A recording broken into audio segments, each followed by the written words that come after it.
warahmatullahi wabarakatuh. Salam sejahtera bagi kita semua. Kali ini saya Venia Arsi Sintia dari kelas Koperasi 5 akan menjelaskan tentang strategi inovasi pendidikan. Bella, kali ini saya akan menjelaskan tentang apa sih strategi inovasi pendidikan itu. Kali ini saya akan menjelaskan tentang pengertian dari strategi dan pengertian dari inovasi. Bella, dalam dunia pendidikan, strategi diartikan sebagai a planned method or series of activity designs to achieve a particular educational goals. Maka, strategi dapat diartikan sebagai perencanaan yang berisi tentang serangkaian kegiatan yang didesain untuk mencapai tujuan pendidikan tertentu. Sedangkan inovasi adalah pembaharuan dalam ide gagasan dan produk barang dalam kehidupan manusia untuk mencapai tujuan hidup yang lebih baik. Bella, dengan demikian dapat disimpulkan bahwa strategi inovasi pendidikan adalah merupakan rancangan-rancangan perencanaan dalam pembaharuan pendidikan agar tujuan pendidikan dapat tercapai dengan maksimal.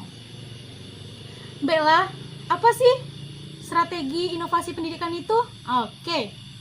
Salah satu faktor yang ikut menentukan efektivitas pelaksanaan program perubahan sosial adalah ketepatan penggunaan strategi.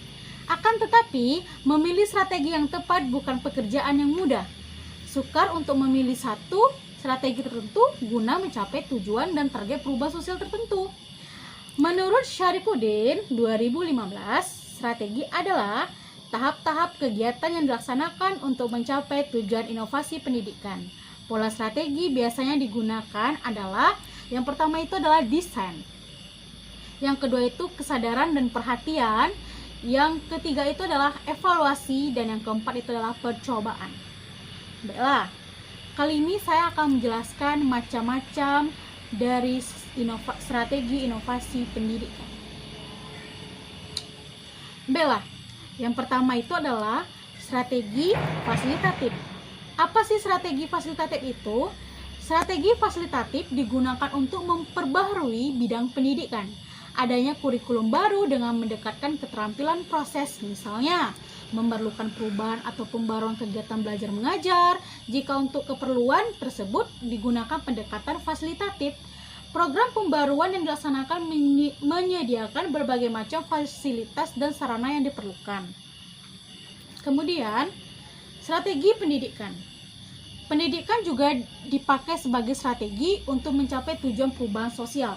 Dengan menggunakan strategi pendidikan, perubahan sosial dilakukan dengan cara menyampaikan fakta dengan maksud menggunakan fakta yang informasi untuk menentukan tindakan yang akan dilakukan. Agar penggunaan strategi pendidikan dapat berlangsung secara efektif, ada beberapa hal yang harus dipertimbangkan. Itu sebagai berikut. Yang pertama itu, strategi pendidikan dapat digunakan sebagai tepat dalam kondisi dan situasi.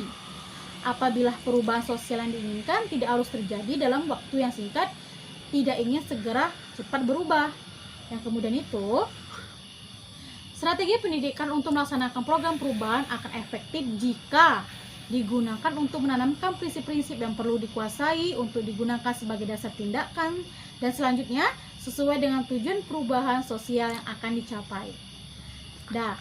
Yang ketiga, strategi pendidikan akan kurang efektif jika tidak tersedia sumber yang cukup untuk menunjang kegiatan pendidikan digunakan tanpa dilengkapi dengan strategi lainnya.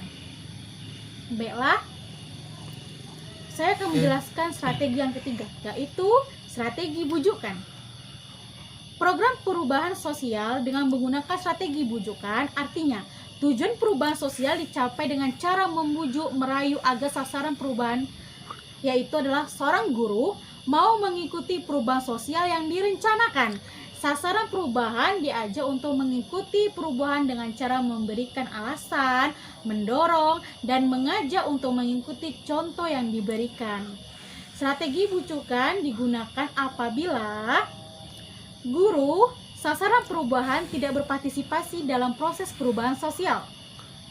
Guru berada pada tahap evaluasi atau legitimasi dalam proses pengambilan keputusan untuk menerima dan menolak perubahan sosial. Guru diajak untuk mengalokasikan sumber penunjang perubahan dari kegiatan atau program kegiatan atau program yang lainnya. masalah yang dianggap kurang penting atau jika cara pemecahan masalah kurang efektif. Pelaksanaan program perubahan tidak memiliki alat kontrol secara langsung terhadap sasaran perubahan. Yang kemudian itu, strategi paksaan. Pelaksanaan program perubahan sosial dengan menggunakan strategi paksaan artinya dengan cara memaksa guru sasaran perubahan untuk mencapai tujuan perubahan. Kekuatan paksaan artinya sejauh mana pelaksanaan perubahan dapat memaksa guru bergantung pada tingkat ketergantungan. Dan kemudian di balik tingkat ketergantungan itu, guru dengan pelaksanaan perubahan memiliki kekuatan paksaan juga dipengaruhi oleh berbagai faktor antara lain ketatnya pengawasan yang dilakukan pelaksanaan perubahan terhadap guru. Nah, kemudian penggunaan strategi paksaan perlu mempertimbangkan hal-hal berikut. Saya akan menyebutkannya 2, yaitu partisipasi guru terhadap proses perubahan sosial rendah dan tidak mau meningkatkan partisipasinya. Yang kedua, guru tidak merasa perlu untuk perubahan atau tidak menyadari perlunya perubahan sosial tersebut. Kemudian, yang kelima, strategi empiris rasional. Apa sih strategi empiris rasional itu? Oke, saya akan menjelaskannya. Strategi ini adalah bahwa manusia mampu memakai akalnya dan akan bertindak dengan cara-cara yang rasional. Strategi ini didasarkan suatu pandangan yang optimis yang dapat ditemukan di seluruh dunia. Ada beberapa strategi empiris rasional yang merupakan dasar seperti yang diketengahkan oleh Business Bene and Chen, yaitu riset dasar dan persebaran pengetahuan melalui pendidikan umum, kemudian pemilihan dan penempatan personil, kemudian sistem analisis dan konsultan, kemudian riset terapan dan sistem mata rantai yang difusi asosiasi riset, yang kemudian adalah pemikiran kaum utopis sebagai suatu strategi pembaruan. Kemudian itu adalah strategi normatif redukatif, yaitu strategi ini dituliskan oleh Sigmund Freud and John Dewey, Kurt Lewin dan lain-lain. Yang menjadi pusat terpenting adalah persoalan mengenai bagaimana klien memahami permasalahannya. Strategi ini didasarkan atas asumsi bahwa motivasi manusia berbeda dengan strategi empiris. Rasional, rasionalitas, dan intelijensi manusia tidak dikesampingkan. Pola-pola praktek dan perbuatan didukung oleh norma sosial budaya dari komitmen setiap individu terhadap norma-norma yang berlaku. Dan strategi yang terakhir yang akan saya jelaskan yaitu strategi kebijakan administratif. Kewajiban imposition kekuasaan adalah pengubahan kondisi yang di dalamnya orang lain bertindak dengan jalan membatasi alternatif. Business Bene and Chen mengatakan pendekatan-pendekatan administratif bukanlah menggunakan kekuasaan dalam pengertian tersebut oleh satu orang atas orang lain atau oleh satu kelompok atas kelompok lainnya. Yang membedakan keluarga strategi ini dari strategi-strategi yang sudah didiskusikan yaitu lebih spesifik lagi Bene and Chen mentengahkan strategi sebagai berikut. Yang pertama itu strategi tanpa kekerasan atau kita sebut dengan bahasa latinnya itu non-violence strategi.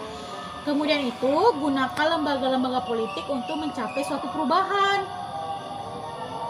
Nah, kemudian strategi bonus yaitu strategi gabungan politik administratif. Bella ini adalah pembahasan saya yang terakhir. Nah, di dalam strategi gabungan politik dan administratif itu ada di dalam suatu pendidikan. Apakah itu? Oke, saya akan menjelaskannya. Dalam pendidikan, strategi yang bersifat memaksa telah digunakan untuk beberapa tujuan penggunaan prosedur pemilihan baik untuk para guru maupun untuk para siswa. Sebagian dapat dipandang sebagai suatu strategi administratif, sistem ganjaran dan hukuman bagi para guru juga bagi siswa merupakan variasi lain dari strategi semacam ini. Ada beberapa antara strategi politik administrasi dengan strategi-strategi lainnya. Perbedaan-perbedaan ideologi dan nilai-nilai untuk antara interest groups telah diperlihatkan melalui kekuasaan yang terbuka. Bella, David de Curtis 2000 mengemukakan bahwa ada 4 strategi mayor dalam reformasi pendidikan, yaitu akuntabilitas berbasis standar atau standard-based accountability.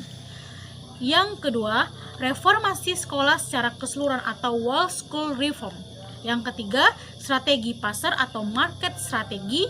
Yang keempat adalah keputusan partisipatif atau shared decisions making. Bella, saya akan menjelaskan berbagai macam kesimpulan yang telah saya jabarkan dari materi yang telah saya jabarkan. Yaitu kesimpulannya sebagai berikut.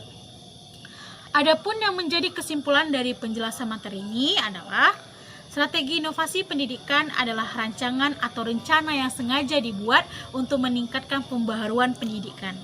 Macam-macam strategi inovasi pendidikan adalah strategi fasilitatif, strategi pendidikan, strategi bujukan, strategi paksaan.